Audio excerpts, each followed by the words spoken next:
নমস্কার, home cook with পুপু চ্যানেলে সকলকে স্বাগত। আর আজকে আমি তোমাদের সাথে শেয়ার করছি এমন একটা রেসিপি যেটা কিন্তু আমরা গরমকালে প্রত্যেকেই খেয়ে থাকি। একদম ঠিক ধরেছ। আজকে আমি তোমাদের সাথে শেয়ার করব সবথেকে কম খরচায় গোটা পরিবারের জন্য কত সহজে আইসক্রিম বানানো যেতে পারে।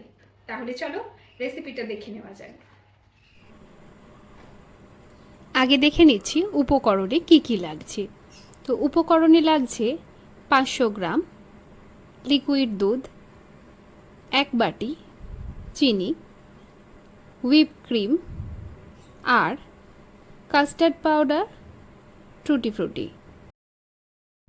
তো প্রথমেই একটা ছোট বাটির মধ্যে 2 চামচ পরিমাণ কাস্টার্ড পাউডার দিয়ে দিলাম।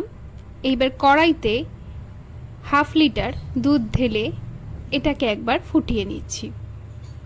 এখান থেকে 1 হাতা মতো দুধ নিয়ে কাস্টার্ড পাউডারের মধ্যে ঢেলে এটার একটা মিশ্রণ বানিয়ে নিচ্ছি।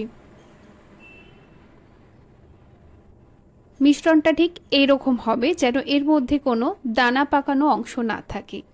এইবার দুধ ভালোভাবে ফুটে উঠলেই দিয়ে দিতে হবে চিনিটা।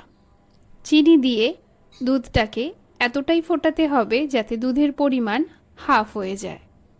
তো দেখতেই পাচ্ছ দুধটা কিন্তু এখানে অনেকটা কমে এসেছে। এবার ওপর থেকে ঢেলে দিলাম গুলে রাখা কাস্টার্ড। কাস্টার্ড দেওয়া মাত্রই কিন্তু দুধের ঘনত্ব অনেক বেড়ে গেছে। এবার এটাকে হাই ফ্লেমে একটু ফুটিয়ে ঠিক ভালোভাবে মিশিয়ে নিতে হবে। দেখতেই পাচ্ছ এর মধ্যে কিন্তু কোনো দলা পাকানো অংশ নেই, আর এটা কিন্তু সব একভাবে সব কিছু মিশে গেছে। এইবার গ্যাসের ফ্লেমটা অফ করে এটাকে 1 ঘন্টার জন্য ঠান্ডা হতে দেব। একটা বড় মিক্সিং বোলের মধ্যে নিয়ে নিলাম অর্ধেকটা পরিমাণ হুইপ ক্রিম। এইবার এটা ভালো করে ফেটিয়ে নিতে হবে। যাদের কাছে ইলেকট্রিক বিটার আছে তারা এই কাজটা খুব সহজেই করে নিতে পারবে। তো এটা কিন্তু ভালোভাবে ফেটিয়ে ঠিক এরকম ক্রিমের মতো হয়ে যাওয়ার পরেই দিয়ে দিতে হবে কাস্টার্ডটা। আবারও সব কিছু ভালোভাবে ফেটিয়ে নিয়ে ঠিক এই রকম ক্রিমের মতো বানিয়ে ফেলতে হবে।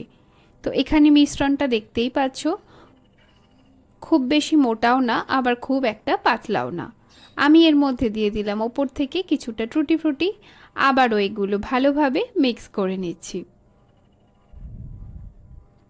যারা এখনও হোম কুক উইথ পুপু চ্যানেলটা সাবস্ক্রাইব করনি তাদেরকে রিকোয়েস্ট করব, যারা ইউটিউব থেকে দেখছো তারা হোম কুক উইথ পুপু চ্যানেলটা সাবস্ক্রাইব করে দিও। আর যারা ফেসবুক পেজ থেকে দেখছো তারা কিন্তু হোম কুক উইথ পুপু আর অয়ন্তিকা লিম্পা দেশমুখ দুটো চ্যানেলকে ফলো করে দিও। আমি একটা অন্য ব্র্যান্ডের আইসক্রিম কন্টেনারের মধ্যে এটাকে ঢেলে 12 ঘন্টার জন্য ফ্রিজে সেট করতে দিলাম। 12 ঘন্টা পর দেখতেই পাচ্ছ আইসক্রিমটা কত সুন্দরভাবে সেট হয়ে গেছে। তোমাদের কাছে যদি এরকম কোনো আইসক্রিম কন্টেনার না থাকে সেক্ষেত্রে কিন্তু তোমরা যে কোনো এয়ারটাইট কন্টেনারে এটাকে সেট হতে দিতে পারো।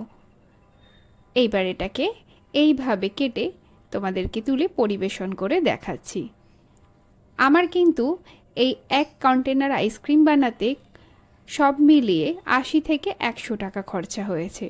তাহলে বুঝতেই পারছো যদি এই গরমকালে এই রেসিপিটা আমরা বাড়িতে বানাই তাহলে কিন্তু গোটা পরিবারের জন্য তো সংরক্ষণ করতে পারবেই, সাথে অনেকটা সাশ্রয়ও হবে আর খেতে অসম্ভব ভালো হয়েছে। আশা করছি ভিডিওটা তোমাদের ভালো লেগেছে।